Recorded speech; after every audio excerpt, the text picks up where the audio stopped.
BJP কর্মীদের বাড়িতে আগুন, 3 কর্মীর বাড়িতে আগুন লাগানোর অভিযোগ। ঘটনাস্থলে বসিরহাট উত্তরের বিজেপি প্রার্থী কৌশিক সিদ্ধান্ত।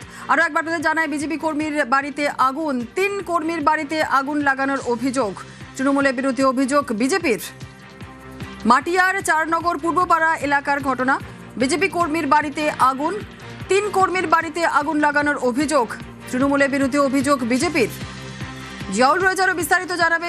জিয়াউল, কি অবস্থা এই মুহূর্তে রয়েছে? 3 কর্মীর বাড়িতে আগুন লাগিয়ে দেওয়ার অভিযোগ উঠছে, কি পরিস্থিতি?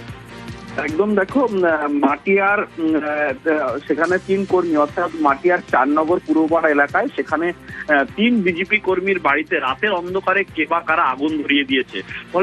ফলে সেখানে আতঙ্কের পরিবেশ তৈরি। শুধুমাত্র আগুন ধরিয়ে দেওয়াই নয়, সেই বাড়িতে ইট পাটকেল ছোড়া হয় এমনটাও কিন্তু অভিযোগ করা হচ্ছে। ফলে সবটাই শাসক দল তৃণমূল কংগ্রেসের দিকে অভিযোগের আঙুল তুলছে, কিন্তু সমস্ত অভিযোগ অস্বীকার করছেন তৃণমূল কংগ্রেস, যে তারা নিজেরা ইচ্ছা মতো নিজেদের ঘর ধরিয়ে প্রচারে আলো আসার জন্য তারা নিজেদের ঘর ধরিয়ে শাসক দল তৃণমূলকে দোষ দিচ্ছে।